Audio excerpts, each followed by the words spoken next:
नमस्कार दोस्तों, आप सभी का स्वागत है भारत की खबर में। मेरा नाम है सौरभ वत्स और आज हम बात करने जा रहे हैं म्यूचुअल फंड पोर्टफोलियो के बारे में। म्यूचुअल फंड पोर्टफोलियो होता क्या है और हम इसमें कैसे निवेश करें कि एक कैसा पोर्टफोलियो बनाएं कि जिससे हमें ज़्यादा से ज़्यादा प्रॉफिट हो। उससे पहले हम थोड़ी सी बात कर लेते हैं म्यूचुअल फंड्स के बारे में। जिन लोगों को पता है म्यूचुअल फंड्स क्या होते हैं, क्या नहीं होते हैं, कैसा पैसा लगाएं, वो थोड़ा आगे स्किप भी कर सकते हैं इस वीडियो को। तो चलिए शुरुआत करते हैं। म्यूचुअल फंड्स होते क्या हैं। कई लोगों को इसके बारे में गलतफहमी होती है कि म्यूचुअल फंड और स्टॉक मार्केट जो है एक ही चीज़ है, लेकिन दोनों ही बहुत ही डिफरेंट्स हैं। दोनों के डिफरेंस की तुलना मैं आगे वीडियोस में कर लूंगा, लेकिन आज हम एक टाइप के म्यूचुअल फंड, एक टाइप का संग्रह होता है। म्यूचुअल फंड्स को हिंदी में संग्रह बोलते हैं। संग्रह बोले तो जहाँ पे बहुत सारे निवेशकों का पैसा एक साथ मिलकर लगाया जाता है और उसे अलग अलग जगह पे निवेश किया जाता है, और जो उससे प्रॉफिट होता है वो सारे निवेशकों में बांट दिया जाता है। और इसको कंट्रोल करने के लिए एक फंड मैनेजर होता है, और फंड मैनेजर का यही काम है कि उस फंड को वो कैसे उस फंड की देखभाल करे कि मार्केट अप है तो कहाँ निवेश करे, डाउन है तो कहाँ निवेश करे कि कम से कम लॉस हो और ज़्यादा से ज़्यादा फायदा हो। पहले सोचा जाता था ये म्यूचुअल फंड्स जो है और शेयर मार्केट वगैरह है, ये सिर्फ अमीरों का ही खेल है, जिनके पास बहुत पैसा है बस वही ये सब खेल सकते हैं। लेकिन ऐसा नहीं है। ये आप जो है म्यूचुअल फंड सिर्फ 100 रुपये महीना लगा के, 500 रुपये महीना लगा के भी स्टार्ट कर सकते हैं। कई फंड्स हैं जो 100 रुपये भी मिनिमम लेते हैं और कई है मिनिमम 500 रुपये भी लेते हैं। तो सॉरी, मेरा आज एक्चुअली गला बहुत ख़राब है तो इस कारण थोड़ी बहुत हो सकता है वीडियो में अटक जाऊं मैं, तो नो डाउट। तो उसके बाद हम मैं बात कर रहा था फंड मैनेजर की। फंड मैनेजर का यही काम होता है कि वो आपका पैसा कहाँ लगाए, कहाँ ना लगाए कि जिससे आपको ज़्यादा से ज़्यादा फायदा हो जाए। म्यूचुअल फंड्स की सबसे इंपॉर्टेंट चीज़ है, आपको ध्यान रखना है जितने भी म्यूचुअल फंड्स हैं वो सेबी द्वारा अप्रूव्ड होने चाहिए। सेबी की फुल फॉर्म होती है security and exchange board of India. जो भी फंड इसके द्वारा अप्रूव होंगे वहां आपका पैसा सेफ रहेगा, और जो इसके द्वारा अप्रूव नहीं है, वो अनअप्रूव्ड फंड हैं, वो भी चल रहे हैं मार्केट में, वहां आपका पैसा ना सेफ है और आप आज नहीं तो कल जरूर धोखा खाएंगे, चाहे आपको उनमें कुछ प्रॉफिट ही क्यों ना नजर आ रहा हो। अब हम बात करते हैं थोड़ी सी हिस्ट्री की म्यूचुअल फंड की। ये इंडिया में 1963 के आसपास स्टार्ट हुआ था और 1978 में जाके आरबीआई ने इससे औपचारिक रूप में स्टार्ट कर दिया गया था। म्यूचुअल फंड्स कितने कितने टाइप के होते हैं। म्यूचुअल फंड्स जो है, एक ओपन एंडेड म्यूचुअल फंड होता है, एक क्लोज एंडेड म्यूचुअल फंड होता है, एक इंटरवल फंड्स होता है। ये तीन फंड्स होते हैं और इसके अंदर इनके अंदर भी आगे कैटेगरीज आ जाती हैं। वो मैं फिर किसी बड़ी वीडियो में आपसे बात करूंगा उस बारे में, नहीं तो ये वीडियो बहुत ही ज़्यादा बड़ी हो जाएगी। बेसिकली ये वीडियो जो है हमारी, ये उन बिगनर्स के लिए है जो अपना पोर्टफोलियो नहीं बना पा रहे हैं, या हम कैसे बनाएं वो कंफ्यूज रहते हैं कि हमें किन किन बातों का ध्यान रखें इन पोर्टफोलियो बनाने में। तो चलिए अब हम आ जाते हैं सीधा ही पोर्टफोलियो के बारे में कि पोर्टफोलियो में कैसा बनाना चाहिए, उसमें किन किन बातों का ध्यान रखना चाहिए। एक तो सबसे इंपॉर्टेंट चीज़ है, आपके माइंड में ब्लूप्रिंट एक रेडी होना चाहिए कि आप म्यूचुअल फंड में निवेश क्यों कर रहे हैं, क्या कारण है। आपकी अभी जॉब लगी है, आप चाहते हैं शुरू में 2 4 5 हज़ार रुपये महीना में जो सेविंग का है वो मैं म्यूचुअल फंड में लगा लूं जिससे थोड़ी बहुत अर्निंग होती रहे, या आपको अपनी बेटी की शादी करनी है, या आपको अपने आ, बच्चों के एजुकेशन के लिए देखना है, या कोई भी लॉन्ग टर्म प्लान है, या कोई शॉर्ट टर्म प्लान भी है कि 5 साल बाद मेरे को यूरोप घूमने जाना है, मेरे को यूएसए जाना है, या वॉट एवर, मेरे को एक गाड़ी खरीदनी है। जो भी है आपका, वो ब्लूप्रिंट आपके दिमाग में होना चाहिए। और अब तो फिर पोर्टफोलियो बनाने से पहले दो ही चीज़ें इंपॉर्टेंट हैं, एक तो एसेस बेस्ड होता है और दूसरा गोल बेस्ड। मैं अभी जो आपसे बात करी ये गोल बेस्ड था कि आपका क्या गोल है, क्या चाहते हैं आप, कि क्या गोल हो, कि आपको कितना पैसा लगाएं, क्या करें कि आपकी जो है ड्रीम्स पूरे हो जाएं। और दूसरा होता है एसेट एलोकेशन बेस, कि आप इक्विटी में कितना लगाना चाह रहे हैं, डेप्थ में कितना लगाना चाह रहे हैं, कितना रिस्क खेल सकते हैं आप, आपका रिस्कोमीटर क्या है, आप कंजर्वेटिव हैं या बहुत रिस्क ले सकते हैं, या रिस्क नहीं चाहिए, बस एफडी वगैरह से ज़्यादा थोड़ी बहुत अर्निंग हो जाए, बस यही सब। तो चलिए हम सबसे पहले बात कर लेते हैं गोल बेस के बारे में ही। मैं आपको दिखाता हूँ, ये देखिए। गोल बेस में भी कुछ चीज़ें होती हैं कि आप सिर्फ वेल्थ क्रिएशन करना चाहते हैं, या आप एफडी से ज़्यादा ही चाहते हैं कि मेरे को मिल जाए, एफडी में 7-8% मिलता है तो मेरे को 9-10% के आसपास मिल जाए, या इन फ्यूचर में आज से 10 साल बाद मेरे को अपनी चाइल्ड की हायर एजुकेशन के लिए पैसा चाहिए, या मेरे को टैक्स सेविंग के लिए चाहिए, या मेरे पे बहुत पैसा है बस मेरे को बैंक से ज़्यादा, मेरे को सेविंग अकाउंट से ज़्यादा इंटरेस्ट मिल जाए वही बहुत है, या मैं गोल्ड ना खरीद के गोल्ड के फंड खरीद के वहां पे प्रॉफिट कमाना चाहता हूँ। और दूसरा आ जाता है एसेट एलोकेशन बेस। उसमें आप क्या देखना चाहते हैं? आप ग्रोथ देखना चाहते हैं, आप बहुत ही कंजर्वेटिव हैं, या आप बैलेंस्ड हैं? आपको ये सब देखना पड़ेगा। जैसे मैं आपको एक ग्रोथ का ही दिखा रहा हूँ। सपोज कीजिए ग्रोथ में आप 100% में इक्विटी में लगाना चाह रहे हैं, तो मेरे पास हिस्टोरिकल डेटा भी आपको दिखा रहा हूँ 2001 से 2019 तक, जो 100% जिन लोगों ने अपना पैसा लगाया इक्विटी पे, उन्हें जो है आखिरी में जाके 10 सालों में जो रिटर्न मिला वो 13.35% मिला, जिसमें बेस्ट ईयर गया था 2013 जहां पे 98.14% उन्हें रिटर्न मिला था। और सबसे वर्स्ट ईयर गया था, सबसे घटिया ईयर गया था वो 2008 गया था, जहां पे माइनस में 57.13% गया था। तो इन 19 सालों में, सॉरी 19 सालों का डेटा है ये, इन 19 सालों में 5 साल ऐसे गए थे जहां पे मार्केट बहुत बुरी तरह गई थी, लेकिन एंड में जाके उन्हें 13.35% का प्रॉफिट हुआ था, जिन्होंने 100% पैसा लगाया। ऐसे जिन्होंने 90% पैसा लगाया और 10% पैसा डेप्थ में लगाया, उन्हें हम लास्ट में देखते हैं तो 12.97% का प्रॉफिट हुआ था। और ऐसे ही जिन्होंने 80% इक्विटी में लगाया, 20% डेप्थ में लगाया, उन्हें भी 12.57% का प्रॉफिट हुआ। और जिन्होंने 70-30 की रेशियो रखी, उन्हें 12.13 का रिटर्न मिला 19 सालों बाद।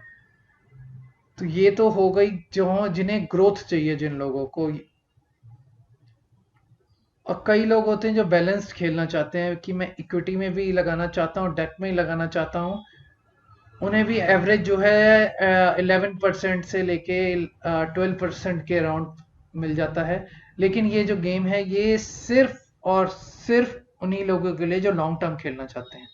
शॉर्ट टर्म वाले लोग इस बिजनेस से दूरी रहें, म्यूचुअल फंड से दूरी रहें, क्योंकि हो सकता है कि आपने सोचा 3 साल बाद, आज आपने पैसा लगाया, अगले साल प्रॉफिट हुआ, आपने कहा चलो 1 साल और वेट करते हैं, और अगले साल आपको हैवी लॉस हो गया और आपने सारा पैसा निकाल लिया, तो आप ठन ठन गोपाल ही रह जाओगे। ये कम से कम 8-10 साल का खेल है। और इस खेल के लिए मैं एक अलग वीडियो बनाऊंगा कि आपको कितने टाइम तक एग्रेसिव रहना है। सपोज 10, चलो मैं इसी में एक छोटी सी बात बताई देता हूँ।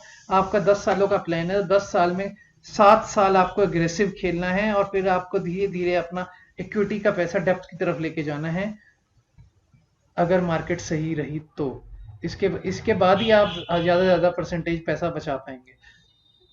अब ये भी आ जाता है, इक्विटी के भी कई पार्ट्स होते हैं कि इक्विटी में मैं कहाँ पैसा लगाऊं। इक्विटी में लार्ज कैप भी होता है, मिड कैप भी होता है, स्मॉल कैप भी होता है, और मल्टी कैप भी होता है, फोकस्ड भी फंड्स होते हैं, वैल्यू ओरिएंटेड भी होते हैं, इंटरनेशनल फंड भी होते हैं, और सेक्टर वाइज भी होते हैं। तो जो बहुत ही कंजर्वेटिव लोग हैं, उन्हें अपना 50% से ज़्यादा पैसा तो लार्ज कैप में लगाना चाहिए। उसके बाद मिड और स्मॉल कैप में पैसा वही लगाएं जो रिस्क ले सकते हैं। जो लोग रिस्क नहीं ले सकते, मैं अभी कह रहा हूं मिड कैप और स्मॉल कैप में पैसा ना लगाएं। आप लार्ज कैप में लगा रहे हैं, इसका मतलब ये नहीं है कि आपका 100 का 100% वो फंड जो है लार्ज कैप में लगा रहा है। वो हो सकता है 80% पैसा लार्ज कैप में लगाएगा, 20% आपका मिड कैप में ही जाएगा। आप फंड की डिटेल चेक कर सकते हैं, हर फंड में लिखा होगा कितना परसेंट वो डालेगा वहां। लेकिन जो मिड कैप है, वो भी हो सकता है 90% मिड कैप में लगाए, 10% स्मॉल कैप में लगाए। और जो स्मॉल कैप है, हो सकता है 90% स्मॉल कैप में लगाए, 10% मिड कैप में लगाए। जो सबसे ज्यादा रिस्क है वो मिड कैप और स्मॉल कैप में, और खासकर इंडिया में पिछले 3 सालों में बहुत ही ज्यादा लॉस हुआ है लोगों को मिड कैप और स्मॉल कैप में। जो लंबी रेस के घोड़े हैं वही इसमें पैसा लगाएं, जो बिगनर्स हैं वो मिड कैप और स्मॉल कैप से दूर रहें। आप लार्ज कैप में पैसा लगाएं, आप मल्टी कैप में पैसा लगा लीजिए, आप फोकस्ड में पैसा लगा लीजिए, बैलेंस्ड में पैसा लगा लीजिए, वैल्यू ओरिएंटेड में पैसा लगा लीजिए। एक थंब रूल है जो बोला जाता है कि आप जितने रुपए हैं, अगर आप कंजर्वेटिव हैं, आप जितनी एज है आपकी, आप उतने परसेंट डेप्थ में लगाएं। यानी आपकी एज अगर सपोज 35 है तो 35% आपका डेप्थ में लगना चाहिए और 65 आपका इक्विटी में लगना चाहिए। वो कैपिंग आप अपने रिस्क के अनुसार देख सकते हैं। सपोज आपकी अभी जॉब लगी, आप 22-23 साल के हैं, तब आप सोच रहे हैं कि अब आप क्या करें, तो उसके लिए एक सिंपल चीज है। आप सपोज 2,000 रुपये सोच रहे हैं महीने के मैं लगाऊं, तो आप लार्ज कैप वगैरह में नहीं, आप एक हाइब्रिड में लगा लीजिए, मल्टी कैप में लगा लीजिए, जहां आपका पैसा हर जगह होता रहेगा। और आजकल तो एक नया फंड भी आ गया, मल्टी एसेट। आप मेरी एक और वीडियो भी देख सकते हैं, वो मल्टी एसेट की वीडियो है, कि मल्टी एसेट जो है फंड्स वो हर जगह पैसा लगाते हैं आपका। डेप्थ में भी लगाते हैं, इक्विटी में भी लगाते हैं, और जो है कमोडिटी में भी लगाते हैं, और इंटरनेशनल भी लगा रहे हैं। और उसकी ग्रोथ रेट मैं देख रहा हूँ पिछले 1-2 साल में बहुत ज़्यादा अच्छी हो रही है। तो जो इनिशियल इन्वेस्टमेंट करना चाह रहे हैं, वो मल्टी एसेट फंड में पैसा लगाएं। जो थोड़ा पैसा लगाना चाह रहे हैं, 2,000-5,000 रुपये तक महीना, और जो 10,000 उससे ऊपर लगाना चाह रहे हैं, तो वो ध्यान रखें, आप कंजर्वेटिव हैं या अग्रेसिव भी हैं, तो कम से कम 50% के अराउंड लार्ज कैप में ही लगाइए, क्योंकि आप जोश जोश में मिड और स्मॉल कैप में शुरू में पैसा लगा देंगे और आपको बहुत ज्यादा नुकसान होने वाला है। और अगर आपने बीच में ही गेम छोड़ दिया 1-2 साल में, तो आप लॉस में जाएंगे प्रॉफिट के बदले। इसलिए बेटर है लार्ज कैप में लगाएं, मल्टी कैप में लगाएं, और मल्टी एसेट फंड में लगाएं, और डेप्थ में लगाएं। डेप्थ में मैं आपको बता देता हूँ कौन कौन से फंड होते हैं। इसमें भी कई फंड होते हैं, ओवरनाइट हो गया, लिक्विड हो गया, अल्ट्रा शॉर्ट हो गए, लो ड्यूरेशन हो गए, मनी मार्केट हो गए, बैंकिंग एंड पीएसयू हो गए, शॉर्ट ड्यूरेशन हो गए, गिल्ट हो गए, और फ्लोटर वगैरह मीडियम ड्यूरेशन। वो सब छोड़िए, जो सबसे सेफ होता है इसमें से होता है लिक्विड फंड, जो आपको सिर्फ 5-6% तक, मैक्सिमम 7-7.5 तक जाएगा, आपका रिटर्न मिल जाएगा। आपको अगर डेप्थ में भी लगाना है, तो आप बैंकिंग और पीएसयू में लगाएं या गिल्ट में लगाएं, यहाँ पे आपका पैसा सबसे ज़्यादा सेफ रहता है। और ऐसे हाइब्रिड भी आ जाते हैं, इसमें एग्रेसिव हाइब्रिड है, बैलेंस्ड है। एग्रेसिव हाइब्रिड का मतलब ये है कि ये आपका 75% के अराउंड पैसा इक्विटी में लगाएंगे, 35 और 30% के आसपास डेप्थ में लगाएंगे। ऐसे बैलेंस्ड में 50-50 हो जाएगा। और मैं जिन दो वेबसाइटों की बात करता हूँ, एक ईटी मनी है, जहां आप ऑनलाइन बड़े आराम से परचेजिंग कर सकते हैं, और ऐसा ही एक ग्रो ऐप है ये, जहां इसमें भी आप बहुत ही आराम से लगा सकते हैं पैसा। ऐसे में गोल बेस में आपको दिखा रहा, सपोज आपको चाइल्ड एजुकेशन के लिए चाहिए है, तो यहाँ पे भी आपको अराउंड 10 साल बाद आपको सपोज चाहिए चाहिए है, तो अराउंड 70% जो पैसा है आप जो है इक्विटी में लगाएं, 30% डेप्थ में लगाएं। और इसमें भी इन्होंने कहा है 70% में से 20% large cap, 20 large and mid cap, and 30% multi cap. इन्होंने भी यही बताया है कि आपने जो पैसा है वो स्मॉल कैप और मिड कैप में नहीं लगाना है। जितने भी नए इन्वेस्टर हैं वो कान खोल के सुन लें, स्मॉल कैप और मिड कैप में पैसा नहीं लगाना है। अगर आप स्मॉल कैप और मिड कैप में पैसा लगाएंगे, तो आप आज नहीं तो कल गेम छोड़ के चले जाएंगे। पहले आपको स्ट्रांग होना है, कम से कम 3-4 साल इन्हीं फंड में खेलिए। आप लार्ज कैप में खेलिए, large cap and mid cap में खेलिए, और या मल्टी कैप में खेलिए। डायरेक्ट मिड कैप और स्मॉल कैप में मत जाइए। जब 2-3-4 साल हो जाएं इस गेम में आपको, उसके बाद आप रिस्क लें तो सही है, क्योंकि अभी आप बहुत ही जल्दी डिप्रेस हो जाएंगे। आपने लमसम लगाया या सिप लगाई महीने की, कि 10-10 हज़ार की सिप थी, या लमसम में आपने 1 लाख रुपए लगा दिए और आपको लॉस हो गया, 50,000 हो गया, या वो 10-10 हज़ार लगा के आपको पूरे साल में 40,000 का लॉस हो गया, तो आप एक झटके में पैसा निकाल लेंगे। आपको अपना मोटिवेशन बढ़ाने के लिए शुरू में कंजर्वेटिव रहना चाहिए। 1-2-3 साल के बाद आप अग्रेसिव गेम खेलिए, शुरू से अग्रेसिव ना खेलिए। मैंने बहुत लोगों को देखा है जो ये गेम छोड़ के चले गए। अब भी आपको अगर इस वीडियो में कोई डाउट हो, कुछ पूछना चाहते हो, आप पर्सनल आपके लिए कोई प्लान आप चाहते हो, तो आप नीचे कमेंट कीजिए। और प्लीज़ मेरा चैनल लाइक और सब्सक्राइब जरूर कीजिए। मैं आपके क्वेश्चंस का जवाब दूंगा। आप जितना पैसा लगाना चाहते हैं, कहाँ कहाँ लगाना चाहते हैं, किसी फंड के बारे में रिव्यू चाहते हैं, मैं डिटेल में आपको रिव्यू दूंगा। आप नीचे कमेंट कीजिए, मेरे को बताइए। मैं आपको पूरी डिटेल बताऊंगा, पूरी हेल्प करूंगा कि आपका पोर्टफोलियो कैसा हो, कैसा ना हो। और नीचे मैं आपको लिंक दे देता हूं, अगर आप ईटी मनी से परचेजिंग करना चाहते हैं या ग्रो से, ये ही दो बेस्ट ऐप हैं जो आपको बताते भी हैं कि आप पैसा कहाँ लगाएं किधर ना लगाएं। इनिशियली जब आपको नहीं समझ आता, इस गेम को सीखने में आपको टाइम लगेगा, लेकिन आपको जो भी डाउट हो आप नीचे पूछें।